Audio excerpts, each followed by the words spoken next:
Топ тема на ваша страна. Добро вечер. Во ваше интервју вечерва со министерката за образование Рената Десковска.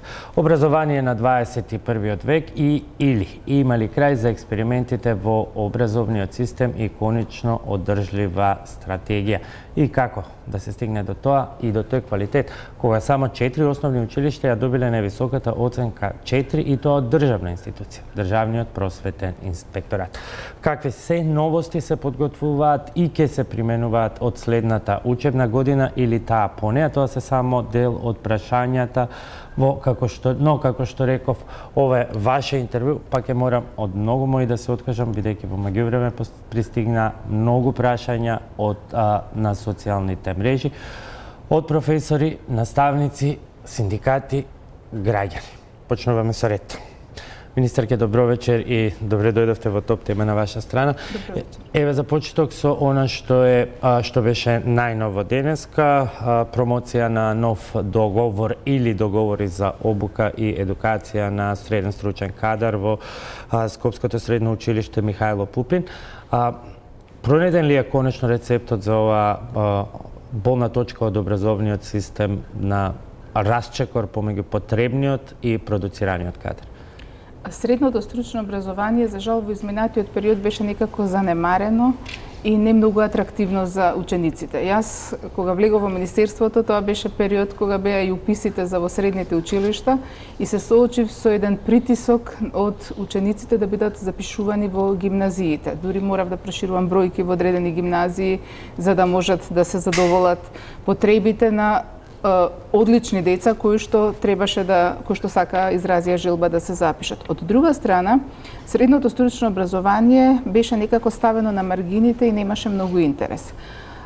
Ние се соочуваме во ситуација кога веќе пазарот на трудот бара квалификувани ученици кои што ќе можат да завршат солидно образование за да можат потоа лесно да бидат вработени и секако и да продолжат на факултетите, а од друга страна некако учениците ја гледа како да се популаризира, се чини дека проблемот е во тоа популаризирање, бидејќи во минатото имавме една стратегија на факултет во секое село, која што очигледно направи од стручното образование да биде не само неатрактивно, туку да биде некако инфериорно или дури подценето. Знаете, не сме да го третираме стручното образование како образование кое што не води на факултет. Напротив, значи јас во септември месец минатата година заедно со директорот на ЕВН ја отворивме првата паралелка во која што ќе се обучуваат по наставни програми креирани заедно меѓу Министерството и ЕВН ученици кои што потоа ќе можат да се вработат веднаш во ЕВН и тоа со плата од 20.000 денари која што им е гарантирана,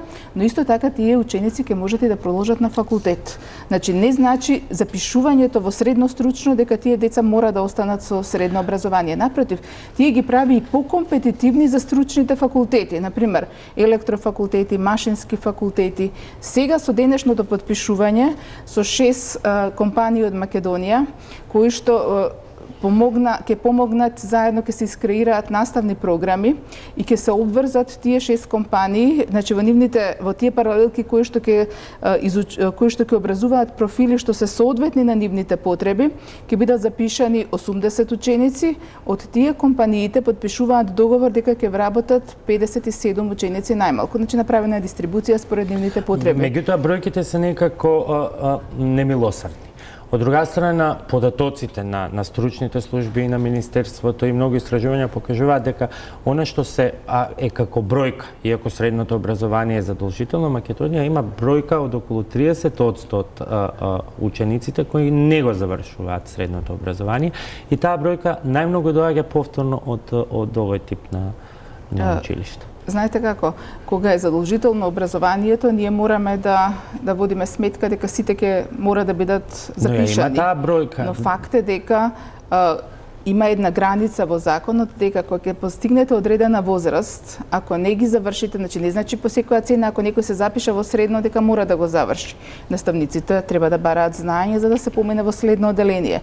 Но обврската за образование ви завршува кога ќе наполните одредена возраст. И од таа причина тие ученици што се запишале, а не постигнале резултати, веќе немаат обврска да бидат во образовниот процес по наполнување на одредена возраст и затоа ја имаме таа бројка на незавршени.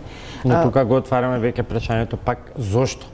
Факт е дека не треба по секоја цена, значи не можете вие некому, државата има обврска да ја даде можноста на учениците да учат, да се образуваат. Но немаме обврска и не смееме дури да даваме обврска дека наставниците треба да ги поминуваат учениците во наредните оделенија. Ако некој не е заинтересиран за учење, ако не постигнува резултати, не може да го заврши школувањето. Значи ние како држава имаме обврска да им дадеме шанса. Дали некој ќе искористи или не, тоа веќе е нивен собствен избор. 10.561 слободно работно место, ова е бројка од Агенцијата за вработување пред да влеземе во студиово и најголем дел, огромен процент е потреба од кадар со стручно средно образование. Колку ваквиот тип на програми, како што ги подпишавте денеска, можат да го продуцираат вистинскиот кадар кој што ќе се вклопи веднаш во работните средини, бидејќи е потребно многу вложување, но и промена на наставните кадри. Михајло Пупин е едно од најопремените училишта, меѓутоа без практична настава, факт е дека вие не можете во секое средно стручно училиште да внесете фабрика. Искуството се стекнува и низ пракса. Што е со наставните програми? На учениците им даваме можност да влезат во погоните и да го учат работниот процес. И затоа го правиме ова поврзување. Има одредени компании каде што заради одредени услови на работа не може да пуштиме ученици и нема да ги пуштиме. Но таму каде што може да се гарантира дека учениците ќе учат во безбедни услови, каде што учениците ќе можат да стекнуваат знаења, ние го правиме тоа поврзување. И затоа ги охрабруваме училиштата да склучуваат договори и ние разговараме. Јас разговарав, например, пред неколку недели со текстилниот кластер и тие постојано се жалат дека немаат доволно кадар кој што е стручен веднаш да го вработат, но од друга страна јас побарав и од нив да понудат услови за да можеме да го направиме тоа поврзување. Мене ми е јасно дека во државата има профитабилни дејности и ниско профитабилни дејности. Не може истите услови да ги понуди Евана и некоја високо профитабилна компанија и некоја која што не прави таков профит, но сепак има начини преку кои што можеме да извршиме поврзување. Во некои училишта имаме компании кои што ги стипендираат учениците со цел да ги стимулираат да се запишат, а потоа ги поврзуваат, ги обврзуваат дека тие по завршување ќе се вработат кај нив. Се обидуваме, значи, преку тоа поврзување да ги вклучиме и компаниите и во креирање на наставните планови. Значи, целта е да воведеме еден тип на дуално образование кое што ќе овозможи, например, 3 дена или 4 во зависно од типот на професијата, учениците да ги поминуваат во училиштето, учејки 1 или 2 дена во зависно, значи да одат на пракса. Тоа се засега теориски или практично проверени, тестирани концепти, бидејќи тука постои една друга реална опасност. Вие го споменавте факторот ниско профитабилни и високо профитабилни компании, што на крајот значи износ на плата, па реално може да бидеме доведени во ситуација да се продуцира кадар кој на крајот за подобри плати и ваков средно стручен квалификуван кадар би заминал надвор како што ни се случува со високо образование. Не, ама профитабилноста на компаниите исто така зависи од нивната спремност и способност да ги врзат учениците. Значи некои компании веќе инвестираат во нив и ги обврзуваат со различни стипендии кои што потоа се обврска учениците да бидат вработени кај нив. Например, ја спомнавме Евана, имаме ние училница која што тие ја опремија буквално со нивни апарати кои што им се потребни, на кои што учениците треба да научат да работат и програмата се одвива според нивните потреби. Профитабилните дејности може да инвестираат, значи дури и да помогнат во опремување на училници со машини на кои што учениците сакаат да учат. Ниско профитабилните се едно понеатрактивни за самите ученици, а второ и тие не можат да помогнат во училиштата. Ние имаме проект кој што оди во Министерството на креирање на програми за средно стручно 3-годишни и 4-годишни. 4-годишните програми се пилотираа минатата година, оваа година ќе продолжиме во неколку струки и резултатите од нив се добри. 3-годишните, кај некои имаме резултати кои што задоволуваат, кај некои имаме колебање и кај самите наставници дали програмите се соодветни.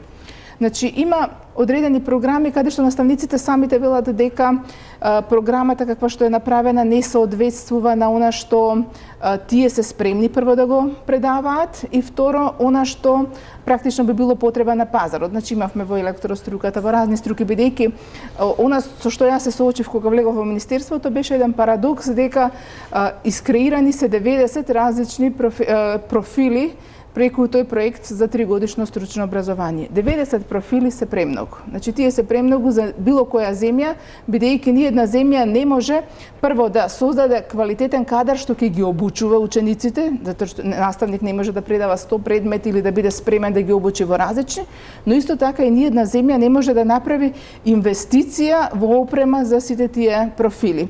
И затоа одиме сега кога се профилираат и кога се распишуваат конкурсите на она што е поатрактивно и она каде што практично е бројката на недостаток на работна сила на пазарот на трудот. Излезе на конкурсот за запишување, не ги понудивме сите, сакавме да имаме рационализирање со цел и да ги концентрираме учениците, но исто така да возможиме наставниците да бидат специализирани кога ќе ги предаваат тие предмети.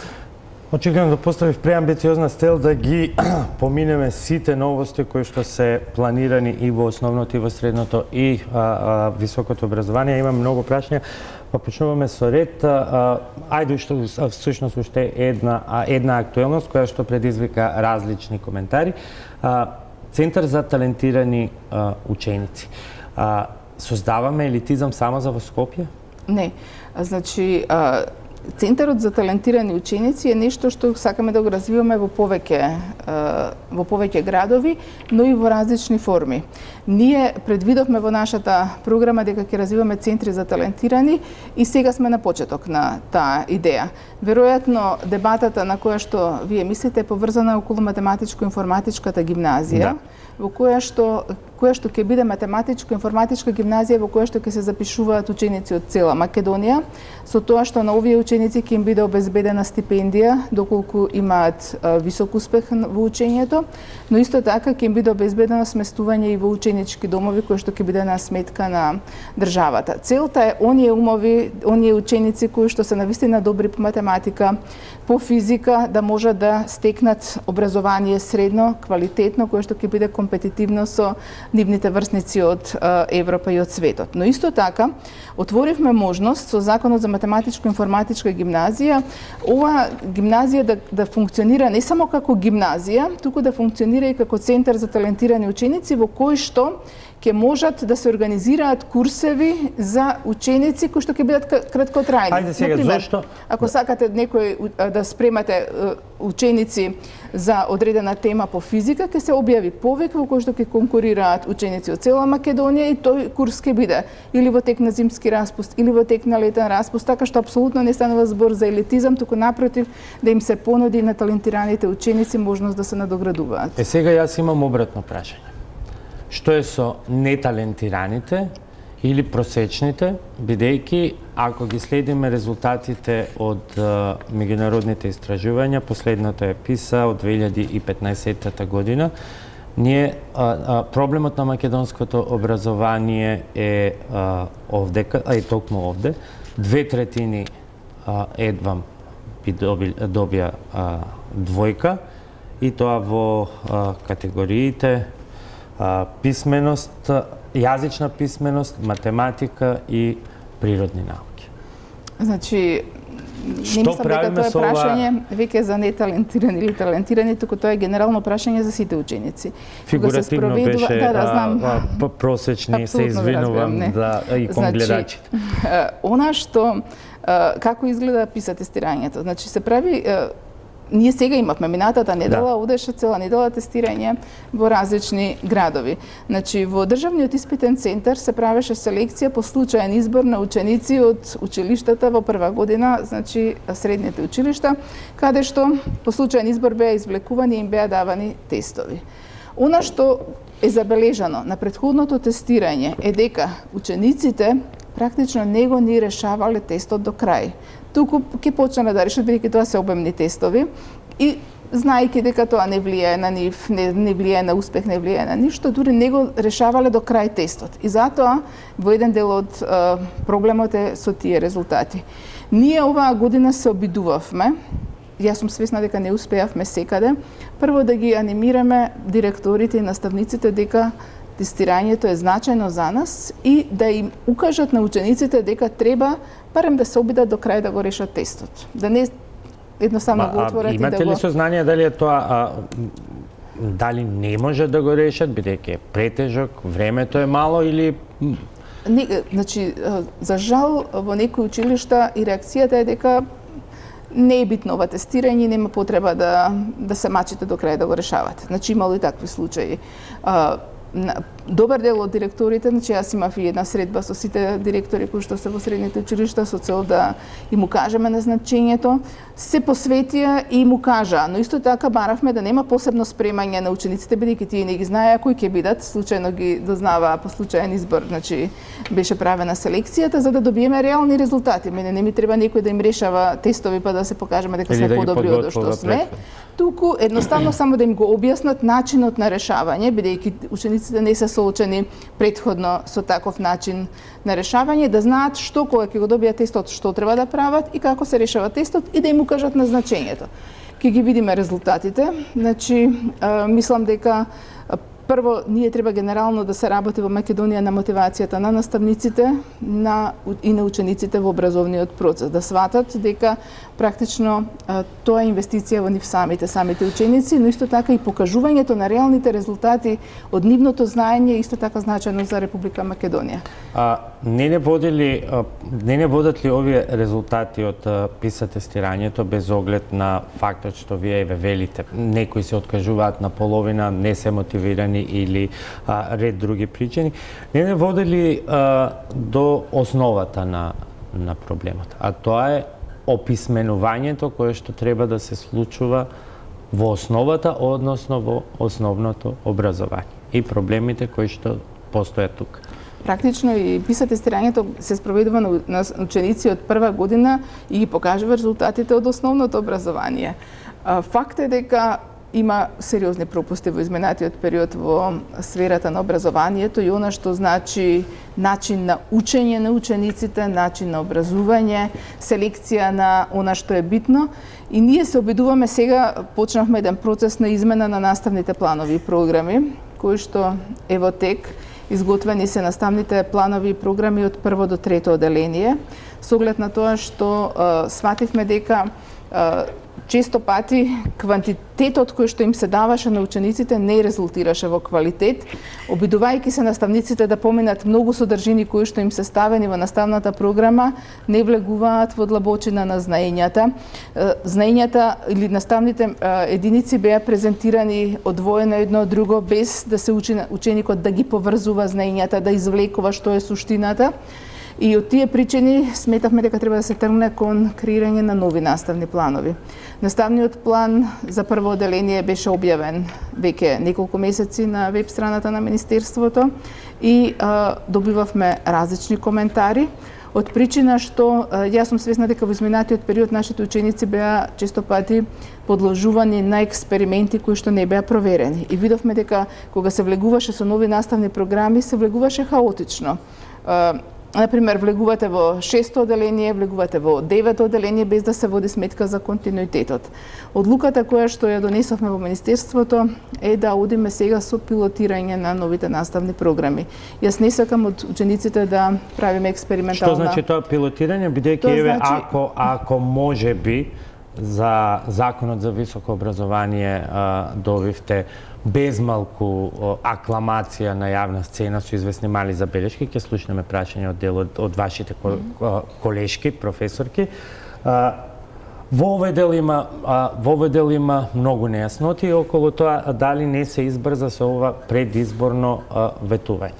Не беше предизборно ветување, дека сите планови ќе ги именуваме. особено ова намалување на бројот на часови, спојување на предметите, бидејќи ако се намалува бројот на часови, првата асоциација е дека останува повеќе време, потреба повеќе детето да работи дома со родителот отколку со наставникот. Што и досега беше проблем. Не, значи за намалување на бројот на часови на учениците и со постојните наставни планови, јас планирам да се оди од септември. Тоа е веќе ставено во предлогот кој што го објавивме на Законот за основно образование, кај што се лимитира дури со закон она што значи број на часови. Предвидуваме дека од прво до трето оделение може да имаат учениците најмногу до 20 часови, од четврто до шесто најмногу 25, од седмо до девето најмногу 30 часови. И не мислам дека... Што ќе се добие ако обемот на материјал остане ист? Не, значи тоа ќе повлече менување на наставните планови. Бюрото за развој на образование е веќе информирано дека треба да размислува и постојните наставни планови да ги вклопи во овие барања. Значи ние често пати се соочуваме и со голем број предмети кои што не се баш најнеопходни за учениците. Ученик кој што седи 7 часа неколку пати во неделата не може ефективно да учи. Мене тоа ми е јасно. Значи сакам да има ученици кои што ќе бидат концентрирани на настава, кои ќе дојдат, ќе бидат свесни дека она што им се нуди може да го примат и дека ќе може да го научат. Но тоа не значи дека ќе има многу време, многу активности кои што ќе треба да се работат дома. Значи, законот ќе предвидува, и тоа на многу по-ригорозен начин, дека учениците треба да имаат дополнителна настава и да имаат додатна настава. Тоа значи да имаат настава која што на оние кои што се имаат потреба да доучат одредени работи, ќе им се помогне од страна на наставниците, а оние кои што имаат потреба да имаат напредок, ќе им се овозможи да напредуваат. Се работели паралелно, бидејќи вие велите задолжено е бирото.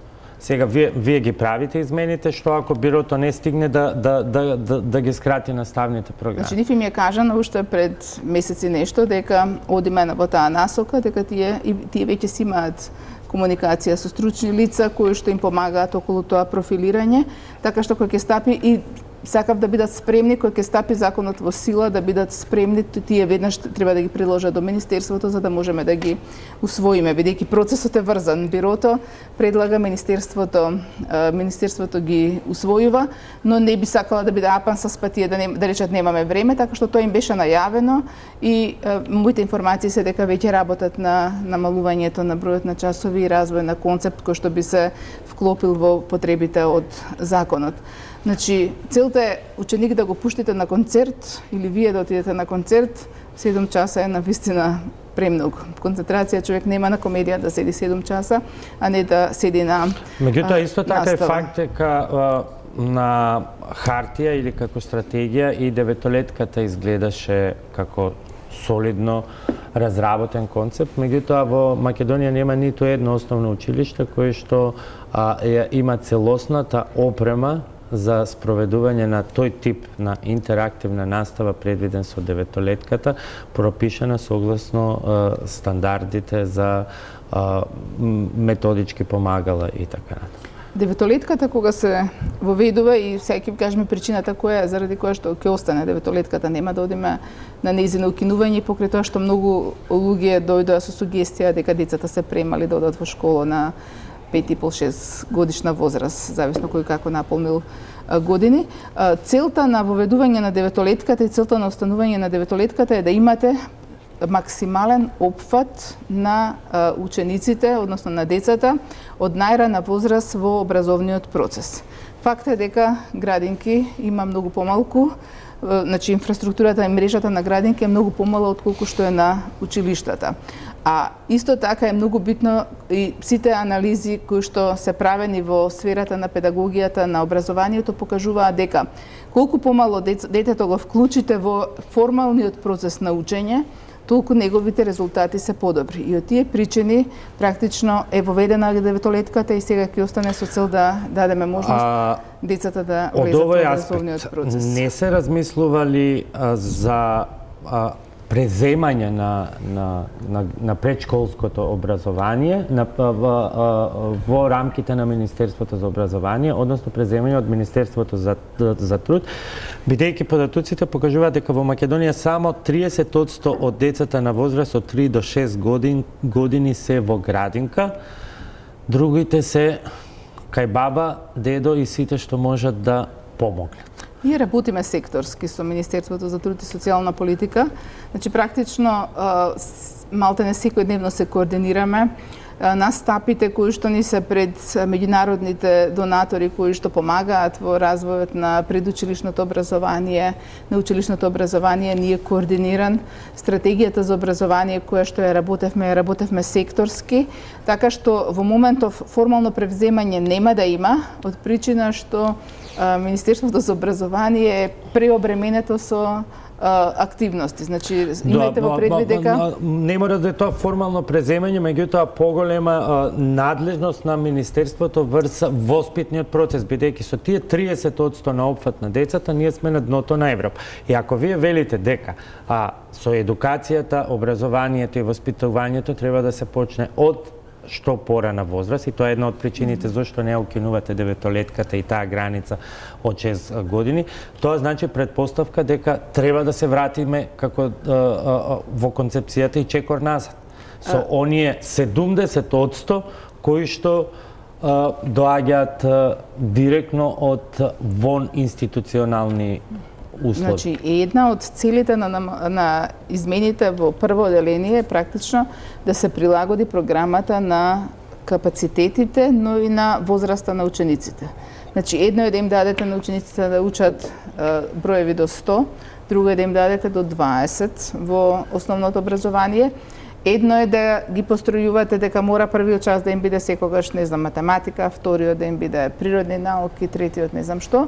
Друго е кога ќе им дадете да учат заедно определени теми и наставникот да го почувствува импулсот од децата како ќе ја води наставата. Значи, во сегашниот момент, значи, според постојните програми, премногу формалистички се пристапуваше во образованието. И јас бев, кога влегов во Министерството, многу изненадена кога се среќавав со наставниците, бидејќи прво што сакав да го чуем изворно од нив, што се нивните проблеми и што се нивните потреби. Они ми рекоа, еден од најголемите проблеми е што ние треба да водиме сметка за многу формални работи, например, да имате дневна подготовка, тоа значи да искуцате што ќе правите на тој час, ама и второ, не смеете дури да замените. Можеби на децата во тој момент им дошол замор, значи првачење, второ оделение, не можат да издржат. Ако ви дојде инспектор и вие не смеете да замените, например, тогаш да ставите музичко, наместо да речеме некој друг предмет, мора да одите така како што ви се дадени во распоредот. Што е формализам? Значи, за мене, наставникот, посебно за овие деца што се во оделенска настава, треба да го чувствува енергијата, импулсот што доаѓа од учениците. Значи, ако детето во моментот е заморено, да може да му посвети внимание, ако треба малце да вежба со нив, да ги раздвижи, да ги разигра, а не да мора да се држи до тоа што го напишал во таа дневна подготовка. Доаѓаме до така нареченото рангирање на училиштата. Тоа е само сегмент од дел од реформите што ги најавивте, но токму тука имаме и еден приказ за сликите и приликите во македонскиот образовен систем. Какви се состојбите во македонските училишта? За Македонија! За Македонија! 1903-та, Крушево. Борба за самостојност, борба за држава со сопствено образование. 20 април 2018 година, 115 години од Илинденското востание и 115 години од изградбата на училишниот објект на подрачното училиште во општина Старо Нагоричане. 22 ученици во село Алгиња се собираат секој ден во оваа осамена зграда на врвот од околниот рид, расонети од утринската гимнастика, искачувајќи се по козијата патека, за да го слушнат гласот на наставничката. Прочитай прашалната реченица. На глас, да. Од тука. Таква реченица екипата на Телма и постави и на наставничката, за да ја откриеме мистеријата, како овде се образуваат одлични и вредни ученици. Тајната ја дознавме први, затоа што никој од системот кој го води образованието не сакал да слуша за 27 години самостојна држава. Предизвик е во комбинирана паралелка да се работи, затоа што повеќе програми спремаме, повеќе наставни единици, повеќе дневни подготовки. Меѓутоа, јас сум задоволна и мене сатисфакција ми е тоа што секоја година имам поголем број на ученици во ова подрачно училиште и тоа ми дава волја за работа. Особено најголема сатисфакција ми е тоа кога ќе постигнат успех моите ученици, учествуваат и на општински и на регионални надпревари. Овие дечиња успеваат да го совладаат материјалот од Кембридж наставната програма, успеваат да ја победат здравата конкуренција, но тешко успеваат да го совладаат студот кој гризе и навраќа на сознанието дека се наоѓаат во дотраен изабен објект. Ние не треба да се предаваме и ќе бараме и од Министерството и од надлежни институции да се подобри нешто, да тргнат работите на подобро. Како се загревате? Се загреваме на дрва со ќумбе кое што е старо повеќе години. Кој помага служителот? Служителот, да, служителот донесува дрва, некогаш тој става, некогаш ние. И така, зимно време полошо, во пролет е убаво, сега е топло. Овој уред, поставен пред 7 години, во планинското село требало да шири интернет. Но бидејќи овие деца и наставници никогаш не добиле компјутер, уредот останал да штрчи на камениот зид и да сведочи за судирот на модерното и старото. Ентузијазмот и поривот за знаење во село Алгиња го напуштивме со војничкиот поздрав. За да не ги разочараме, не им кажавме на овие весели дечиња дека истражувањето на Сдруженијето на млади аналитичари, токму општината Старо Нагоричане и подрачните училишта ги вброила во најскапани објекти во кои се одржува настава. На ниво на Република Македонија, значи имаме училишта без санитарни јазли. Значи во Старо Нагоричани такви се, тоа е најкритичен регион, значи таму имаше 8 подрачни училишта без санитарни јазли и во овие училишта учат 1335 ученици. Една од нашите главни препораки беше дека мора интернет да се воведе во сите училишта. Значи најдовме ние дури при истражувањето, при собирањето на податоци, училишта кои едноставно не може да ни ги достават податоците бидејќи нема интернет и требаше да се снаоѓаме да речам со директорите од одреден начин како да ни ги достават податоците. Всушност 60% само од училиштата на Република Македонија имаат интернет, што е во денешно време како една есенцијална алатка, мислам дека вреди да се забележи. Простран училишен двор, разделената природа и мермерни скали до вториот кат. Ниту дувка, ниту студи. Ова не е хотел со 5 звезди, ниту председателската вила на Иванов. Ова е училиштето со највисоки оценки за инфраструктурата. Јан Амос Коменски, во Скопската општина Карпош. Освен разликите во надворешната фасада, чистите и нови тоалети и наставните помагала, друга разлика нема од онаа во село Алгиња. Мислам дека имаме најдобрата училишна сала во општина Карпош, благодарение на општината. Во најава од Агенцијата за млади и спорт е изградба на базен во дворот на нашето училиште, така што мислам дека уште еднаш ќе станеме посебни, бидејќи ќе бидеме единствено училиште во општина Карпош кој ќе располага и со базен и знаеме колку физичката подготвеност на учениците и часовите по физичко воспитание се важни. За да биде Светозар Марковиќ, Јан Амос Коменски, а Македонија Данска, и повеќе да не студии и поти, да нема заразни болести, напад од диви животни на пат до школото и секој ученик да може да постигне кош и гол, а не да сонува. Потребни се помалку пари отколку што плати државата за автопатската делница Демир Капија Смоквица. Или пари колку што чинат 4 објекти од проектот Скопје 2014. Според нашите пресметки, кои сите може да видат согласно со нашата страница, испадна дека потребни се 165 милиони евра за унапредување на инфраструктурната и техничко-технолошката опременост на основните училишта во Република Македонија. До тогаш половина од вкупно 799 училишта остануваат без училишна библиотека, 30 без тоалет, а само 130 имаат трапезарија за да не мораат децата да јадат на истите клупи на кои учат. И на бактериите не им се знае бројот, бидејќи на секое 10 училиште има по една машина за чистење и дезинфицирање. Но затоа Македонија има околу 190.000 безгрижни, весели и умни дечиња, за 50.000 помалку од пред 10 години, со што се наметнува прашањето Како Министерството за образование ќе ги менаџира подрачните училишта кои ќе останат без ученици, а со истиот наставен кадар од централните училишта.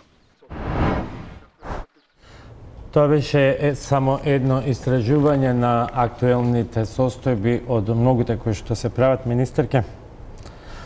Од ќумбе до паметни табли и тениски игралишта и во план базен. Спортска сала има, во некаде физичкото образование се одвива надворно отворено. Како во такви услови прво правото на еднаквост на образование, а потоа и овој ваш план за рангирање на училиштата, па дотации, тоа е некако како трка на фичо со Мерцедес. Факт е дека имаме различна состојба во училиштата и јас сум изненадена што во некои училишта има многу лоши услови. Особено што во изминатиот период постојано гледавме дека минатата влада сечеше некои ленти, се сликаше како носи столчиња и клупи во училниците, а од друга страна имаме училишта кои што практично се распаѓаат. Еве, да ве прецизирам, последна статистика за 2016 година, 1205 училишта во Македонија, од кои 984 се изградени помеѓу 98 и 2016 година. Но интересен податок. Во добра состојба 791, потребни големи поправки 104, темелна реконструкција 388 или дотраена состојба 58. Значи, побарав јас, не само статистика, туку побарав и да ми ги напишат училиштата каде што е најалармантна ситуацијата, каде што можеме веднаш да реагираме.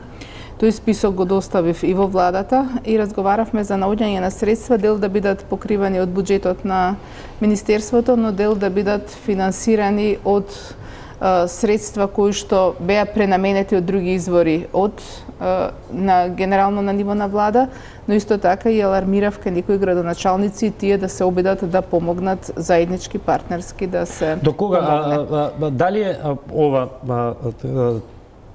поделеност на ингеренциите помеѓу централната и локалната власт и натаму ќе биде како своевиден изговор за различното ниво на инфраструктура што е базично. Јас би сакала, бидејќи секоја програма е следена со основни Јас би сакала да оди процесот на децентрализација понатаму. Тоа значи градоначалниците да ги превземаат ингеренциите, а државата таму каде што ќе направи приоритети да ги финансира и тие практично да можат заеднички партнерски да работат. За жал се правени анализи во изминатиот период кои што велат дека во одредени домени, а тоа се капиталните инвестиции во образованието, нема подготвеност еднаква на сите општини да си ги превземат. Некои се спремни, значи веднаш да си го превземат тој дел на како сопствена надлежност и да почнат да работат. За мене би било најдобро да може Министерството да биде покровител кој што ќе менаџира со државните пари да ги спушта директно во општините, а тие потоа да се знаејќи ги сопствените потреби, но за жал во овој момент заради капацитетот и подготвеноста на одредени општини тоа не е можно. Но така квалитетен наставник кој работи во послабо училиште никогаш нема да стигне да ја дочека оваа награда што ја планирате вие во новиот закон, а бидејќи ги нема истите услови како неговиот колега, например. Значи, критериумите за она што ќе значи надпревар меѓу или рангирање на училиштата ќе бидат различни. Тоа значи дека едно ќе биде можноста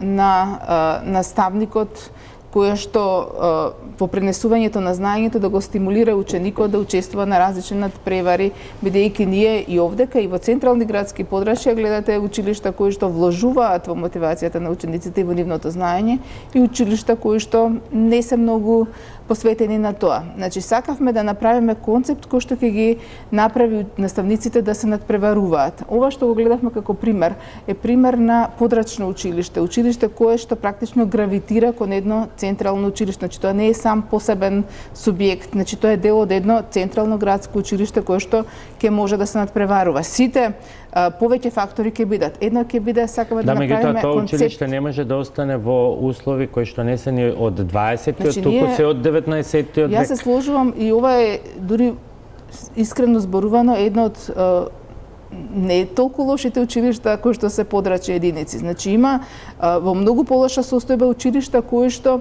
не можете па и ништо да направите заради тоа што се соочуваме со проблеми кои што значат плански планови на некои општини. Значи во некои рурални средини нема донесена планска документација со која што вие можете да почнете со градба на ново училиште. Дали ќе биде контейнерски тип кој што се става, каде што имате многу мали паралелки, вакви комбинирани, или пак изградба на ново, треба да имате чиста правна ситуација со документација. Во многу рурални средини нема такво нешто. А не е исплатливо и не е одржливо да почнете да реновирате зграда која што ви е малтене пред распаѓање, треба да се почне со нова. Така што има и одредени технички проблеми со кои што се соочуваме. Работа на државата е да ги реши за да не добива резултати како што покажува последниот извештај од интегрална евалуација на никој друг, туку државниот просветен инспекторат. Опфатени 115 основни и 33 средни училишта. Само 4 основни училишта ја добиле оценката многу добар и само 2 средни училишта ја добиле оценката многу добар. Добар основни училишта 75, делумно задоволува 36. Кај средните добар 25, делумно задоволува 6. Сега, оваа интегрална евалуација ги опфаќа и условите за работа и начинот на примена на наставните програми и содржини, опременоста на училниците со нагледни средства и така натаму. Што со ваквите бројки? Ова се исто поразителни показатели. Јас го добивам извештајот од Државната просветна инспекција и нивните и препораките кои што тие ги даваат до училиштата. Значи повеќе аспекти се дадени. Едно е опременоста на училиштата, не само технички, туку некогаш и опременоста со кадар. Дали има библиотека или не, дали има вработено библиотекар, лица кои што соодветствуваат за сите позиции кои што се. Ние се соочуваме и со секакви проблеми во училиштата. Ние имаме училишта без кабинети по физика, хемија. Јас ви споменав, истражував, нема ниту едно училиште кое што го задоволува правилникот за наставни помагала и средства од прво до петто оделение. Јас кога разговаравме например за Кембридж програмата, и прво се соочив со отпорот на родителите и на наставниците околу таа Кембридж програма и сакав лично да видам што е всушност она што значи Кембридж програма од прво до шесто оделение, бидејќи за таа програма немав можност да видам како тоа е конципирано и замислено, и се соочив со еден факт поразителен кој што покажува дека целта на Кембридж програмата било учење преку пракса, учење преку експерименти, преку лаборатории. Вие да им даете само книга во која што се опишани експерименти на учениците, а да не им даете можност да ги видат експериментите, тоа е навистина необјаснива идеја. Така што во но не беше на ли ова подобро да се движите како систем кон обезбедување на тие услови, отколку да се уке? Не, значи ние прво основното образование не е укинат. Кембриджот во средно образование не дозволивме да влезе од причина што бевме свесни дека нема услови и дека ќе создаде поголеми проблеми и намалено знаење.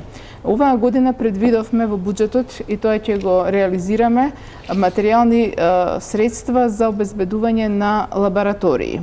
Сега во моментот се работат спецификациите, прво да видиме кој тип на лабораториска опрема ќе ја обезбедиме. Значи факт е, јас сум свесна дека ние не можеме од прво до девето за сите наставни планови и програми кои што ги има да обезбедиме лабораториски услови. Но барем она што значи основна лабораториска средина за физика, за хемија, за биологија, учениците треба да ја имаат, така што ќе почнеме дел по дел, зависно од средствата кои што ги имаме, да се опремуваат училиштата за учениците да може да го видат тоа што го учат, да не биде само теоретско учење на паметно одреден експеримент кој што ми е опишан во книгата, а немаат услови никаде да го видат. И овдека прекинувам со моите прашања, одиме со прашањето од гледачите, а ги има многу. Првото е која е логиката Кембридж програмата да се укине за средно образование, а да важи за основно, и имате ли сериозна анализа на резултатите од оваа програма?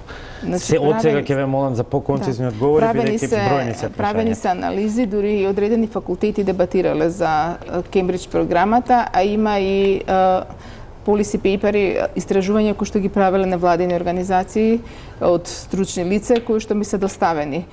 Зашто не укинавме Кембридж програмата во основното образование? Значи, кога укинувате нешто, треба веднаш да понудите алтернатива на тој концепт. Враќањето на старата програма за мене не е решение, но преку реформите кои што ќе значат реформи во наставните планови, практично ќе се види дали во одредени програми Кембридж ќе биде исфрлен, дали некаде ќе остане, во зависност од тоа колку таа програма ќе се вклопи во новите наставни планови и програми. Дали се планира укинување на трета смена во некои училишта, бидејќи со години ученици одат во 3 смени, а часовите траат околу 25 минути, тоа се случува дури во Скопје? Значи, јас сум свесна дека има училишта каде што нема просторни услови.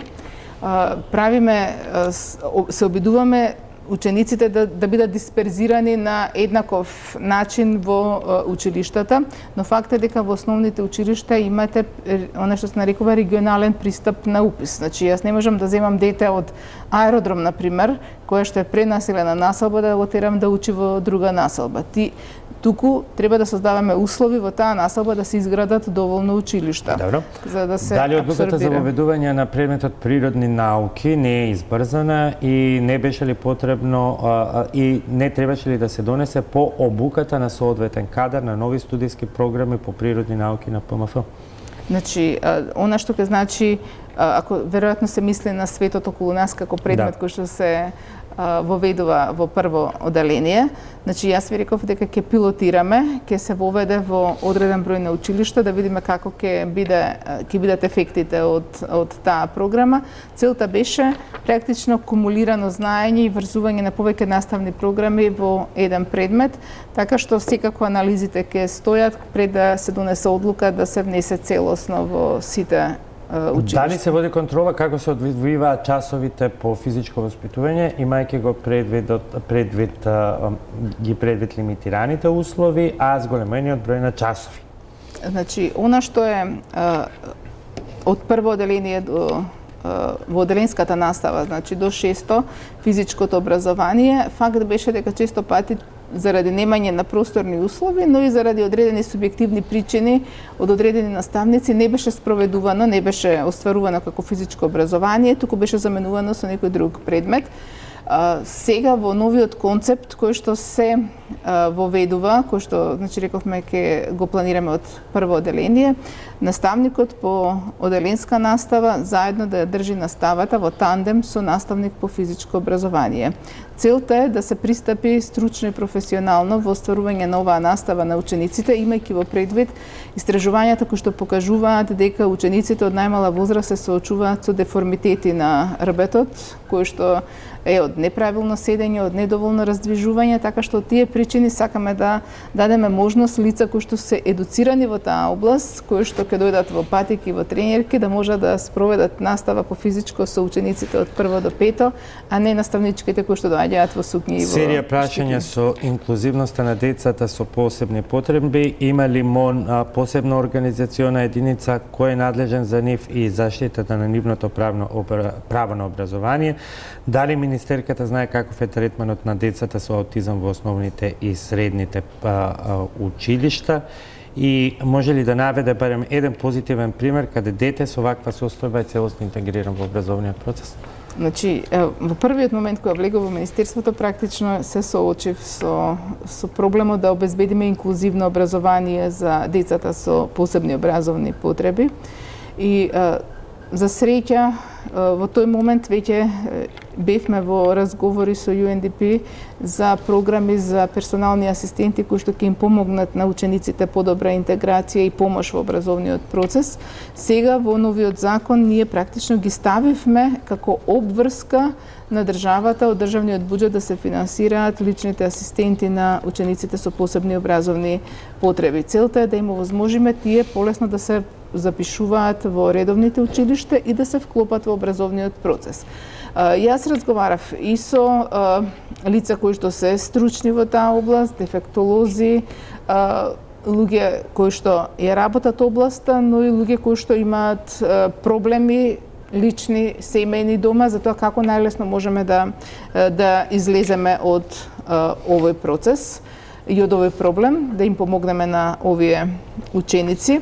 Еден од позитивните примери кои што ги видов беше во средното училиште Браќа Миладиновци во Скопје, каде што бевме заедно со Народниот правобранител и каде што промовиравме еден извештај, дебатиравме за извештај околу инклузијата на децата со посебни образовни потреби и навистина таму по сите истражувања, не случајно го одбравме тоа училиште, се покажа дека тука има деца кои што учат во редовна настава и кои што беа многу добро прифатени и вклопени во образовниот процес. Секако една ластовичка не ја прави пролета, значи се обидуваме преку програми, преку соработка и со родителите на дечињата, но и со стручните лица да направиме концепт кој што ќе има возможна инклузија. Кога ќе престане злоупотребата на часовите за етика со тоа што ги водат лица од верски заедници? Ве молам за кратки одговори, бидејќи имаме многу прашања. Значи, часови по етика се часови кои што ги водат наставници... Етика на религија. Етика по религија е друг предмет кој што веќе беше воведен. Да, етика на религија е предмет кој што беше воведен пред моето доаѓање во Министерството и практично во нормативот е ставено како образование, теологија, односно теолошки факултети со цел да можат тие да предаваат. Се додека и тоа се изборни предмети, не се задолжителни, така што учениците кои што ги избираат тие предмети се свесни што избираат веројатно и нивните родители. За каква злоупотреба станува збор, јас навистина во овој момент не можам да не знам. Како ќе оди реализацијата на информатиско-комуникацијските технологии во наставата, кога голем дел од училиштата немаат интернет, функционални лаптопи или проектори? И уште едно дополнително прашање, какви се плановите за системско решавање на обезбедување на основни, за тоа веќе разговаравме, основни средства и лаборатории по предметите биологија, физика и хемија? Значи, во делот на информатичката технологија, факт е дека во еден момент во претходната влада беа купени компјутери кои што не беа прво ставени во функција, додека беа ставени во функција за стареја. Ние сега се обидуваме постепено да се прави распоред, веќе одредени училишта се опремуваат со информатичка опрема и тоа најчесто со странски донации, за жал, но исто така се прави и распоред на тоа како ќе пристапиме кон купување на опрема во дел од училиштата. Што се однесува до интернетот, интересен еден показател дека во Македонија Министерството за образование обезбедувало интернет, кој што практично не доаѓал до сите точки во државата, но исто така во одредени општини и самата општина обезбедувала. Така што во некои општини имате дупло плаќање на интернет, во други општини не стасува ни тој што е платен. Се обидовме да направиме сега строг договор кој што ќе значи дека ако плаќаме интернет, тогаш тој интернет мора да биде испорачан до секоја точка, ако не, Министерството нема да го плаќа. Сега и разговараме за одредени опции за да ги намалиме и тие трошоци во Министерството со обврска Марнет да обезбедува мрежата преку обврска да обезбеди интернет за сите училишта во Македонија. Дали Министерството конечно ќе поддржува и обезбедува средства за пат на учениците кои што учествуваат на меѓународни надпревари? Да, ние ставивме веќе обврска во законот, заради тоа што се соочив со ситуација кога дојде првото барање за да се помогне на учениците кои што треба да одат на надпревар на некоја олимпијада во странство, да кога побарав од службите во Министерството да им помогнеме, тие ми рекоа немаме законски основ и тоа никогаш не сме го правеле. Зошто не се признаваат сите надпревари како рамноправни, организирани од разни субјекти? Во делот на сегашното признавање на надпреварите, според законот се признаваат надпревари кои што се организирани од акредитирани здруженија на наставници. Сега во текот на дебатата за новиот закон, јас баш денеска добив предлог за проширување на листата. Факт е дека мора да водиме сметка дека треба да има и некој ред, практично да се знае дека не може двајца да се соберат и да прават надпревара, потоа ние тоа да го стипендираме или финансираме, значи да има некаков легитимитет, но факт е дека и одредени надпревари од сериозни здруженија и сојузи не беа вклучени во законот, така што тој дел веќе го нотиравме и ќе се прават. Кратко, на следниве две прашања одиме на реклами и ги имаме директни прашања од синдикатите и вашите колеги. Дали ќе се зголемат дотациите што општините ги добиваат за образование и ако се зголемат ќе има ли критериуми како да ќе се трошат или ќе останат на избор на градоначалниците? Значи, минатијата година, на крајот на годината, ние пуштивме неколку пати зголемена дотација со цел да се овозможи училиштата да се ги покријат трошоците. Бидејќи јас да ви кажам се соочив со ситуација да секој ден ми се јавува некое училиште и ми кажува добивме опомена за исклучување од струја. И сега ние зборуваме за лабораторија, зборуваме за нагледни средства, а ваму имаме училишта што буквално се под закана дека ќе останат без струја. И затоа замолницата беше до владата, до премиерот да се овозможи еден дел од средствата што ќе останат на крајот на годината да бидат пуштени како блок дотација со цел да се подмират средствата. Значи тоа беше направено. Сега ќе има дел кој што ќе значи зголемување на средствата за платите на наставниците од септември, бидејќи беше најавено и тоа е влезено во буџетот, зголемени плати за наставниците, така што во тој дел се обидуваме некако да менаџираме со средствата. Инаку распределбата оди според формула која што се усвојува со уредба на влада и таа е донесена, значи се множи број на ученици, потоа се земаат во предвид, бидејќи треба училиштето да обезбеди превоз со тие средства. Понатаму се бројот на деца кои што се ученици со посебни образовни потреби, бидејќи за нив исто така има посебно финансирање.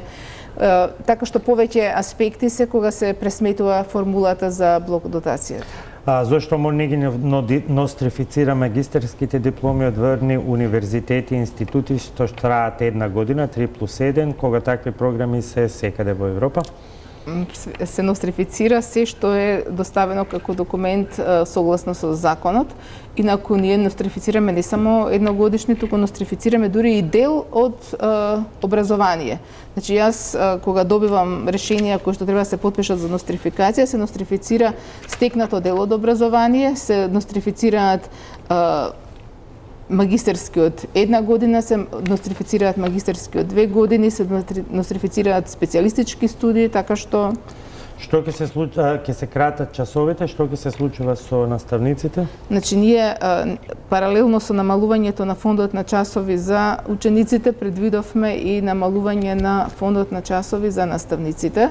Значи, според сегашниот предлог кој што е ставен на јавна дебата, за оделенска настава се предвидува наставниците да имаат не фиксен број на часови, туку меѓу 18 и 23. Ќе има ли бркање од работа, еве да скратиме? Не, затоа го прилагодуваме бројот на часови на наставниците спрема намалувањето. Што планирате во врска со лекторатите по македонски јазик во странство? Значи, ние оваа година дадовме согласност за СЕКДК, каде што имаше отварање на лекторати. Баш денеска испреќав согласност од финансии за други 2 лекторати, така што секаде каде што има интерес, ние ќе поддржиме да се афирмира македонскиот јазик и култура. Одиме на кратка пауза за реклами, а потоа и со директни други прашања.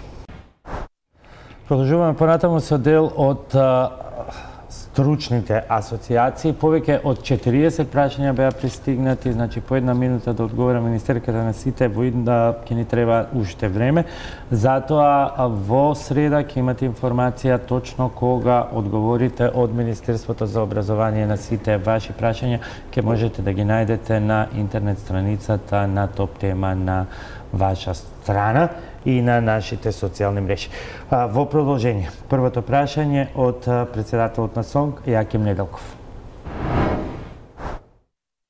Наши колеги кои што беа вработени од предходната власт, кои што беа вработени на определено време, без посебно образложение, практично не им се продолжи работниот договор, на нивно место се примија нови луѓе, се разбира по теркот на директорот, односно локалната самоуправа, кој што им одговара. Се чини единствен критериум беше политичката или партиска припадност или убедување. Што Министерството за образование, начело со министерот за образование, превзема во однос на деполитизацијата на образованието. Што Министерството за образование и министерката ќе превземе да ги заштити наставниците кои што се компетентни и докажани во своето работење во изминатиот период. Тоа беше само едно од трите прашања на господинот Неделков. Поради времето му се извинуваме и не. Министерки, повелете. Значи, она што го наследи во Министерството е тоа дека наспроти она што е во законот, дека наставниците треба да стекнуваат работен однос на неопределено време доколку има полн фонд на часови, значи нема потреба од технолошки вишоци или вишок часови. Во владата на ВМРО ДПМН и ДУИ предходно донела заклучок согласно кој наставниците ќе се вработуваат на определено време и потоа тие договори ќе им се продолжуваат секоја година, значи на конкурс, дали нив или на некои други. И тоа според мене било механизам за држање под притисок на наставниците, дека тие наставници нема да знаат дали во септември ќе продолжат да бидат наставници или некој друг ќе се јави на конкурс. Сега забелешката е, на едни не им продолжувате, примате други си се менуваат боите. Министерството не е тоа што прима или не, значи тоа е надлежност на директорите во училиштата и тие не се под надлежност на Министерството, туку на општините. Министерството само дава согласност за вработување или за распишување на тие конкурси. Што ние ќе направиме и што веќе правиме? Значи, прва работа која што ја воочив и навистина ми попречи тоа дека треба да има такви вработувања, побаравме од владата да се смени таквиот заклучок со цел да се овозможи да се вработуваат наставниците на неопределено време доколку има празни часови во тоа училиште, а не да одиме по пат на трансформација. Значи, побаравте кога ќе биде во пракса? Да, тоа е веќе пуштено на влада, се чека мислењата од другите институции со цел да може тој заклучок да се реализира и да може наставниците да се вработуваат на неопределено време. Ако не положат стручен испит, тогаш има во законот основ нив да им престане работниот однос. Ама значи тоа они не го исполниле стручните квалификации, но никако и тоа е за тие почетници, но нема потреба да ги вработувате на година дена со цел да цело време да ги држите на штреди дали ќе им се продолжи или не договорот. Маја Стевановиќ, ваша колешка, универзитетски професор и инаку сега председател на Независниот академски синдикат. Првата тема е научно-истражувачката дејност. Со години наназад во буџетот на Република Македонија издвојувањето за наука е под ниво на статистичка грешка. Само за илустрација, од 2010 година Министерството за образование и наука нема распишано конкурс за финансирање на научно-истражувачки проекти, а вработените во јавните високообразовни и научни установи немаат можност ниту да пристапат до стручните списанија во кои што од нив се очекува да ги публикуваат резултатите на своите истражувања. Оттаму моето прво прашање е што планира оваа влада и Министерството за образование и наука да преземе во насока на подобрување на инфраструктурата за научно-истражувачки проекти и секако во насока на зголемено финансирање на научно-истражувачката дејност. До воспоставување на новиот систем за обезбедување квалитет предвиден во новото законско решение, а чии клучни тела се Агенцијата за квалитет и Националниот совет, ќе поминат 1,5 година. Моето второ прашање е што во меѓувреме ќе преземе Министерството за образование и наука во тој правец, со оглед на тоа што изминатава декада беа некритично и без никакви критериуми отворени голем број на високообразовни установи. Тоа е едното прашање, а второто во иста насока би било следното. Во стратегијата за образование предвидена е мерка за оптимизација на мрежата на јавните високообразовни установи и студиски програми.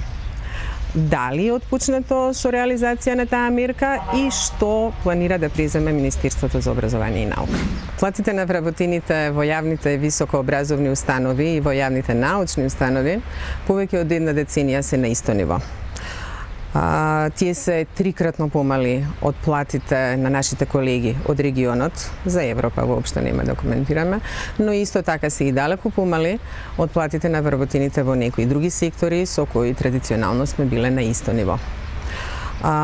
Од друга страна, независниот академски синдикат има информации секако неофицијални дека од буџетот на Република Македонија се исплаќаат различни износи на средства за вработени на различни јавни универзитети и што е уште позачудувачки, за вработени на различни факултети во рамки на еден исти универзитет.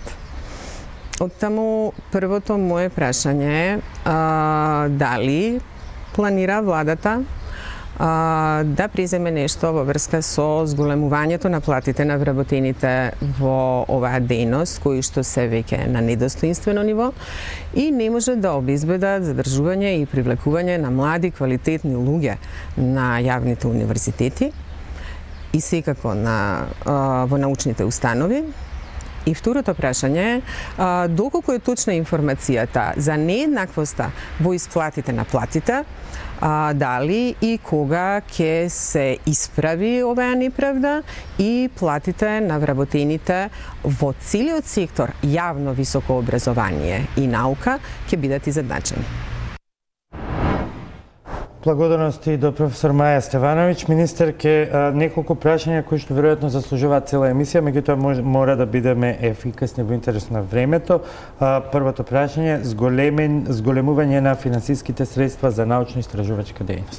Значи, факт е дека она што се издвојува во Република Македонија е недоволно во научно-истражувачката дејност и професорката спомна практично статистичка грешка, сумата е практично статистичка грешка, а она што е уште позачудувачко е кога јас сватив и видов дека она што го рачунале дури како и вложување во наука порано биле и оние преводи на книги кои што никој не ги користи, туку се фрла. Што ќе се менува? Вакво. Значи, тој проект ние го запревме на преводот со цел средствата да можеме да ги насочиме на вистина во истражувањата. Во овој момент во Законот за високо образование го ставивме како обврска на државата, она што и професорката го спомна, а тоа е да државата има обврска да обезбеди најмалку пристап до најмалку една база на списанија, бидејќи за да истражувате, вие треба да имате пристап до новите научни списанија. Секако тоа ќе биде на предлог на Националниот совет со цел да се изберат соодветните бази кои што ќе значат. Факт е дека финансирањето е недоволно, значи ние и на влада, да ви кажам, кога се разговараше за буџетот, најжешката дебата се водеше околу средствата кои што треба да се издвојуваат за науката, бидејќи е перципирано значењето на вложување во науката. Краток одговор и на двете други прашања, оптимизација на јавните високообразовни институции. Значи, јавните установи кои што се веќе формирани, се формирани со закон и постојат во Република Македонија. Лицата кои што се вработени се лица кои што државата има обврска да ги финансира и да им обезбедува средства за плата, за истражувања. Секако тоа ќе не значи дека треба да се шират со безброј програми како што се случува. Ќе видите дека во новиот закон за високо образование веќе се и построги критериумите за акредитирање на нови наставни програми, но исто така се и поголеми обврските за евалуација на наставните програми. Значи не може да се случи како што имаме досега еден професор, една програма. Или, например, факултети во кои што имате двајца професори, јас ќе спомнам од право, двајца правници, а имате 7 програми правни, што е апсолутно недозволиво. Значи, мора да инсистираме... Поголеми плати и дали ќе има?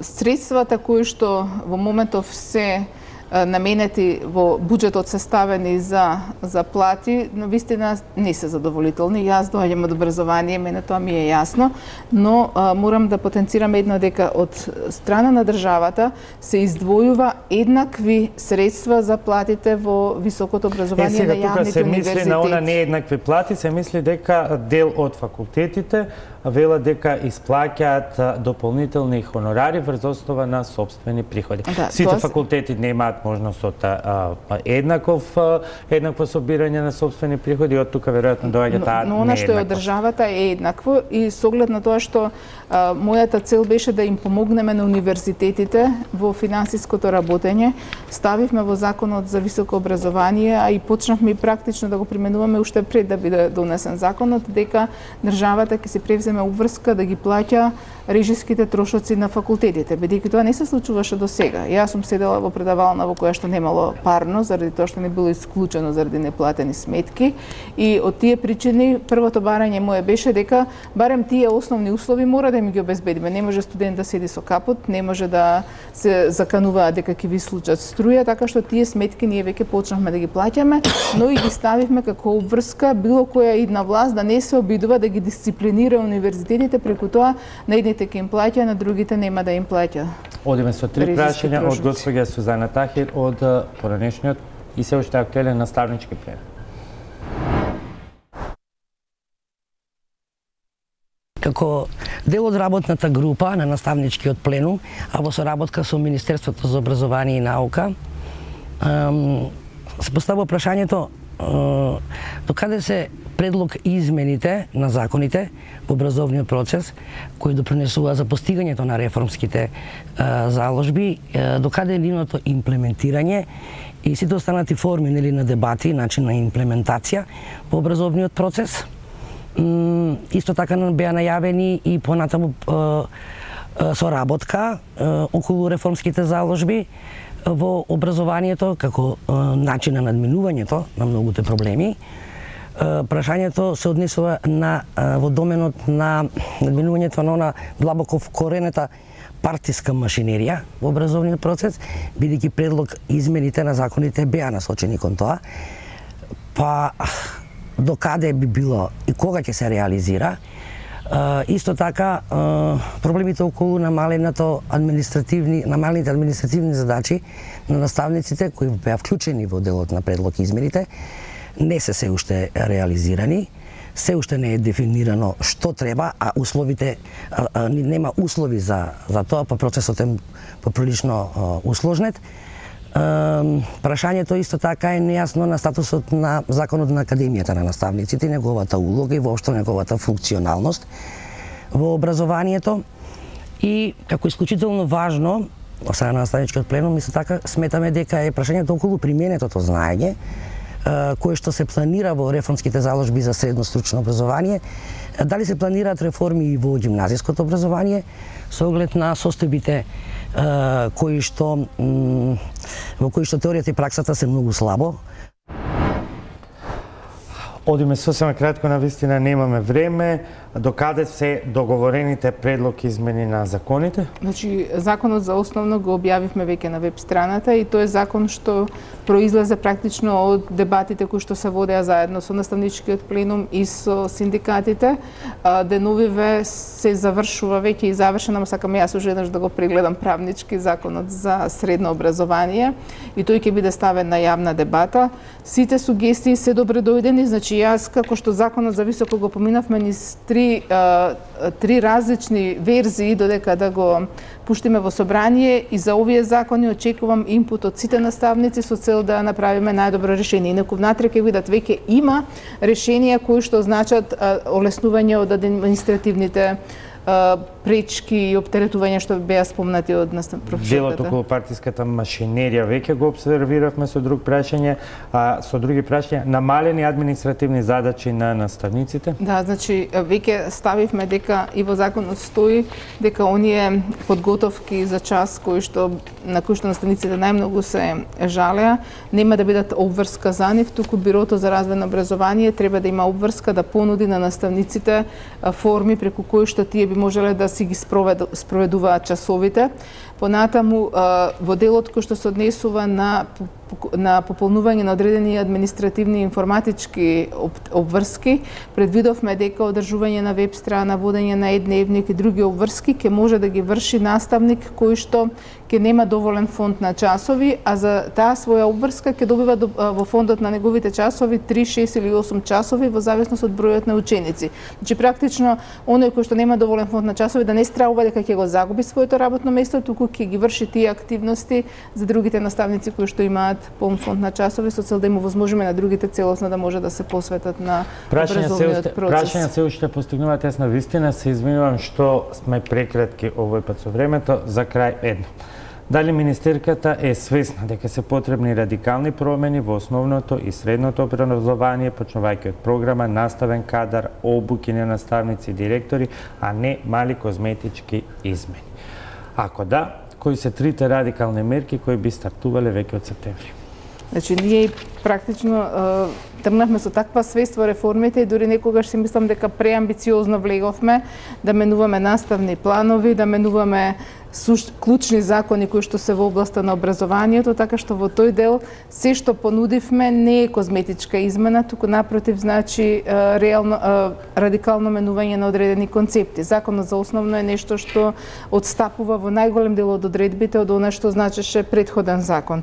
Законот за средно ќе го видите, законот за високо исто така значи трновер сосема различен од она што постоеше во моментот во високото образование, така што мислам дека дури во некои сфери преамбициозно влеговме. На почетокот споменавте Министерството му порачува на бирото, не треба да биде обратно, бидејќи Министерството е администрација, а бирото е стручна служба.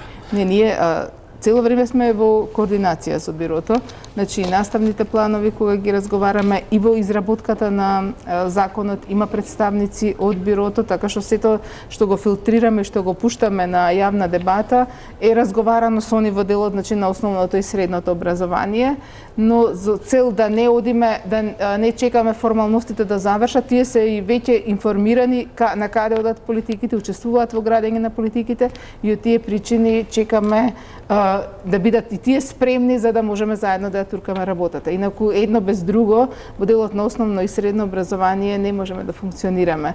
А кај делот на стручното образование тука и центарот за средно стручно, така што ќе видите дека практично Министерството е зависно во своето функционирање од многу други институции во областа. Ви благодарам за вечерашното гостување во Топ тема на ваша страна. По празниците ги очекуваме. Еве, рокот една недела, значи до идниот понеделник да ги прикачаме и одговорите на останатите прашања, а со ваквиот вид на интервју ќе продолжиме и во иднина, бидејќи очигледно е дека има многу интерес кога се во прашање, проблемите и прашањата кои што ги засегаат граѓаните. Благодарам министерки уште еднаш, благодарам и за вашиот интерес и внимание.